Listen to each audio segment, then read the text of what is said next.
This ABC 15 Flash Briefing is sponsored by Sanderson Ford. Straight up.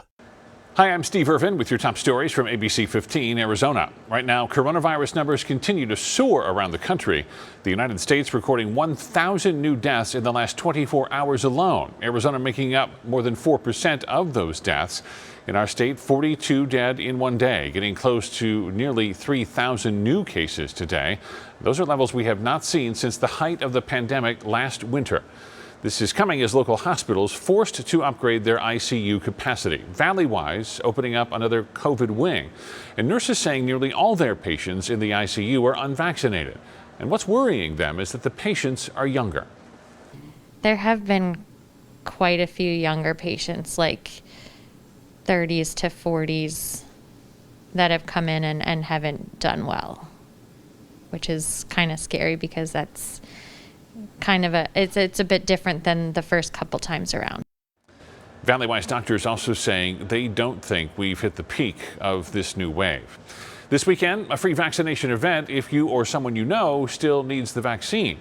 It starts at 8 a.m., runs till 12 p.m. at the Washington Activity Center. Pfizer, Moderna, and Johnson & Johnson vaccines will be offered, and kids ages 12 through 17 will get a free backpack with school supplies.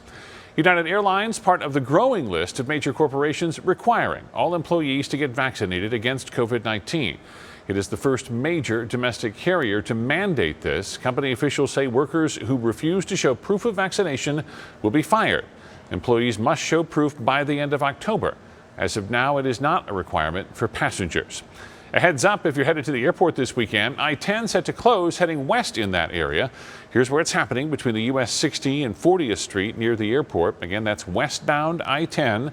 It closes tonight at 10 and will stay closed until 4 a.m. Monday morning. So if you live in the East Valley and normally use the I-10 to reach the airport, you want to plan ahead and find an alternative route. More travel trouble you should prepare for. We've been following all week tens of thousands of passengers affected by flight cancellations from Spirit Airlines. Tonight, some answers as to what happened. The airline CEO says in addition to flight delays, there were also staffing shortages, tech problems, and a surge in travel.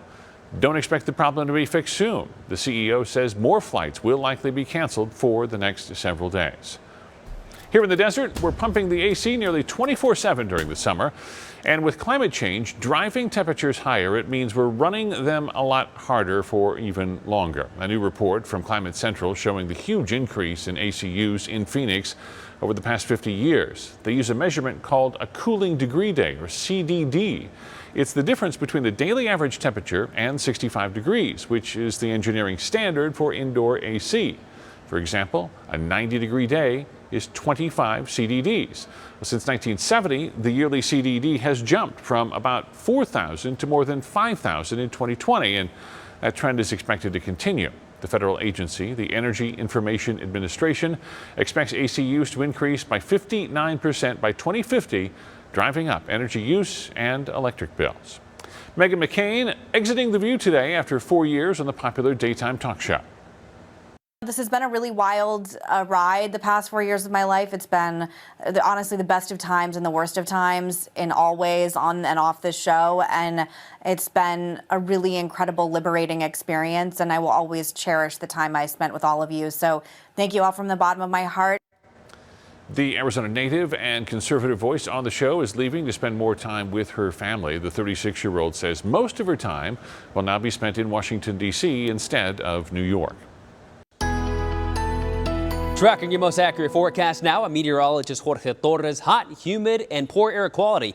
That about sums up our forecast for at least the weekend, because we are expecting those temperatures to reach in excess of 100 degrees. It will be very humid, too, with dew points in the 60s. And as I mentioned, air quality will be a concern. We'll be under ozone high pollution advisories through at least Sunday. So if you suffer from asthma or COPD, limit your time outdoors this weekend. And of course, it will be hot, too. We're talking highs in the 80s up in Flagstaff tomorrow, 90s in Sedona, Prescott, and Payson, and lower 100s from Tucson to about Casa Grande, and hotter to the west. 106 in Phoenix, 114 the hotspot in Lake Havasu. And not much change on the forecast through Sunday. Now, as far as the chance for storms, they will favor areas generally south of the valley. Again, pollution advisories through at least Sunday, and bird time less than 10 minutes. Your 7-day forecast showing temperatures dropping off a little next week, with those rain chances picking up about 30% in fact on Tuesday, but for the most part hot and dry through the weekend.